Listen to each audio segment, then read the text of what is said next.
Hallo und herzlich willkommen zu OEC Campus. In diesem Modul befassen wir uns mit dem Thema Partizipation. Der Begriff der Partizipation ist mit vielen aktuellen gesellschaftlichen Debatten verbunden.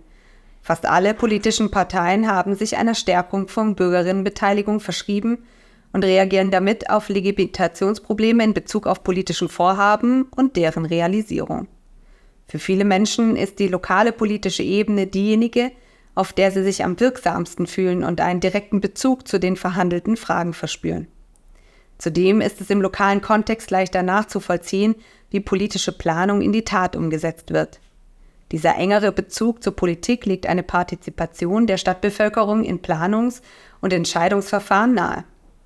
Die Partizipation der Stadtgesellschaft ist eine Möglichkeit, zu neuen Lösungen für die drängenden urbanen Herausforderungen unserer Zeit zu kommen.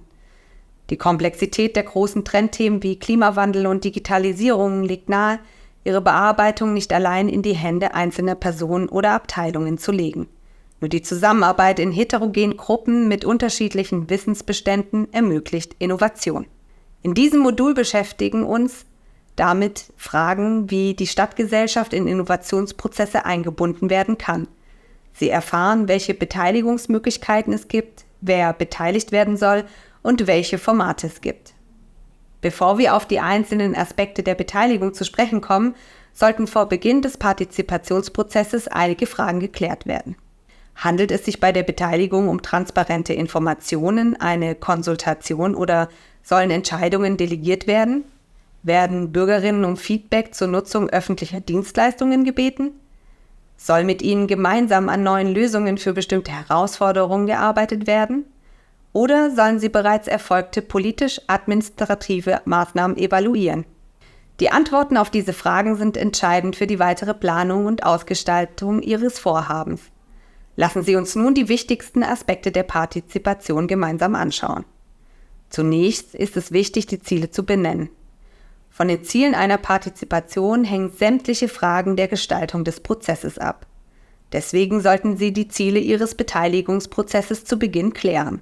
Ziele einer Partizipation können sein, das Innovationsökosystem sichtbar zu machen, die Bedarfe von städtischen Akteurinnen sichtbar zu machen, gemeinschaftlich Wissen zu generieren, Feedback und Einschätzung einzuholen, Vernetzung und Austausch zu fördern, Ideen zu entwickeln und konkrete Strategien oder Lösungen zu erarbeiten. Natürlich können auch mehrere Ziele in einem partizipativen Prozess verfolgt werden.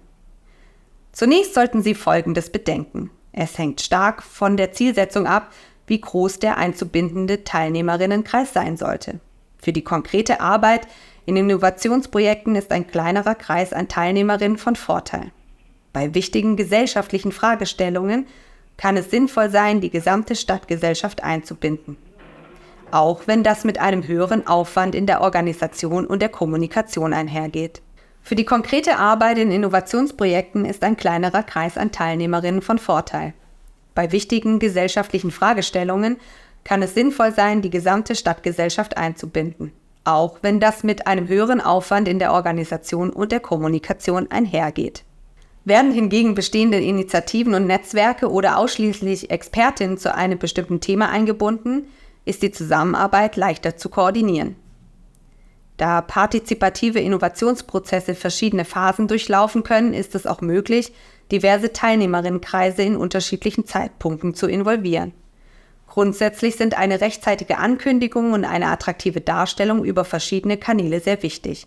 Ein Beispiel: Es können Vorschläge für den Umgang mit einem großen Trendthema von Expertinnen vorgelegt werden und dann in einer für alle offenen Abstimmung darüber entschieden werden. Sobald Sie wissen, wen Sie beteiligen möchten, sollten Sie über die passenden Beteiligungsformen nachdenken. Um die richtige Form zu finden, zeigen wir Ihnen das Stufenmodell der Partizipation. Es ist von unten nach oben in der Reihenfolge von wenig bis viel Mitbestimmung sortiert. Information, Konsultation, Mitwirkung, Mitentscheidung, Entscheidung. Jede dieser Stufen geht mit einem bestimmten Ziel der InitiatorInnen und einem bestimmten Versprechen an die Beteiligten einher. Dabei ist nicht gesetzt, dass eine höhere Partizipationsstufe auch zu einem höheren faktischen Einfluss der Teilnehmenden führt. Innerhalb eines Innovationsprozesses sind verschiedene Beteiligungsmodi sehr gut denkbar. Zum Beispiel können an erster Stelle die Offenlegung von Daten und die Aufarbeitung von Informationen zum Themengebiet Klima erfolgen. In einem weiteren Schritt kann in Form einer Umfrage ein Meinungsbild zur aktuellen kommunalen Klimapolitik eingeholt werden. In einem Workshop-Format werden anschließend Schwerpunkte für die Klimastrategie erarbeitet und am Ende wird über die Vorschläge abgestimmt. Nun kommen wir zu der Frage, wann erfolgt überhaupt die Einbindung der Stadtgesellschaft? Also, wann kann die Stadtgesellschaft im Umgang mit Trendthemen eingebunden werden? Partizipation ist auf unterschiedliche Weise in allen Phasen möglich. Sie sollte idealerweise als kontinuierlicher Prozess begriffen werden. Bei früher Einbindung der Stadtgesellschaft ist die Dynamik des Prozesses schwer zu kontrollieren und die ursprünglichen Absichten können nicht immer weiter verfolgt werden. Bei einer späten Einbindung besteht jedoch die Gefahr, dass Ideen nicht mehr umgesetzt werden können und die Mitsprache in Hinsicht auf grundlegende Fragen des Prozesses nicht mehr gewährleistet ist. Deswegen ist es wichtig, sich frühzeitige Gedanken über den richtigen Zeitpunkt der Einbindung der Stadtgesellschaft zu machen und offen die Grenzen der Beteiligung anzusprechen. Welche Formate eignen sich besonders gut, um sich kollektiv mit städtischer Zukunftsfähigkeit zu befassen? Auf 2 Beispiele wollen wir hierzu eingehen: die Zukunftswerkstatt und den Hackathon. Die Zukunftswerkstatt kann für Fragen jeglicher Art genutzt werden. Das Ziel dieses Formats ist es, Visionen zu entwickeln. Theoretisch kann eine Zukunftswerkstatt in wenigen Stunden digital, vor Ort oder hybrid durchgeführt werden. Ein Hackathon kann auf verschiedene Ziele einzahlen. Dort werden zum Beispiel Bedarfe sichtbar gemacht, Ideen gesammelt und weiterentwickelt, sowie verschiedene Teilnehmerinnen vernetzt. Bei diesem Format können Verwaltungen eigene Herausforderungen direkt von den Teilnehmenden bearbeiten lassen. Und selbst wenn keine 100%ig passende Lösung gefunden wird, profitieren die Veranstalterinnen auf andere Weise, indem sie neue Perspektiven erlangen, neue Kontakte herstellen sowie neue Arbeitsweisen und Methoden kennenlernen. Egal für welche Art von Beteiligungsformat Sie sich entscheiden, sollten Sie einige Aspekte beachten, die für die Ausrichtung einer Bürgerbeteiligung wichtig sind: Mikropolitik, Räume, Moderation sowie die Besonderheiten digitaler Formate. Unter Mikropolitik fassen wir zusammen die Art der Einladung, die Regulierung des Rederechts und die Sitzordnung. All diese Aspekte haben zum Beispiel Auswirkungen auf die Interaktion der Teilnehmenden. Die Auswahl passender Orte ist für Partizipationsformate extrem wichtig. Durch eine offene Raumgestaltung und Umgebung, wie zum Beispiel in Coworking Spaces, können neue Impulse für Kreativität gesetzt werden. Auch die Moderation ist entscheidend für die Interaktion der Teilnehmerinnen, die Fokussierung auf das Thema und die Ergebnissicherung. Bei digitalen Formaten sollten Sie beachten, dass die Nutzung barrierearm und leicht zugänglich ist. Ein Gamification-Ansatz erhöht die Attraktivität der digitalen Formate. Doch was macht nun eine erfolgreiche Partizipation aus? Hier sind nun zusammengefasst unsere Handlungsempfehlungen. Binden Sie die Stadtgesellschaft bei strategischen Fragestellungen ein, zum Beispiel durch die Beteiligung an der gemeinsamen Erarbeitung einer Mobilitätsstrategie statt einer Beteiligung an kleinen Sachfragen. Bauen Sie eine zentrale Steuerung und Kompetenzen auf. Die Förderung von partizipativen Innovationsprozessen sollte von der städtischen Verwaltung zentral gesteuert werden. Für diese zentrale Steuerung benötigt es Partizipationskompetenz, die jede Stadt für sich aufbauen sollte. Beteiligen Sie in Breite und Tiefe.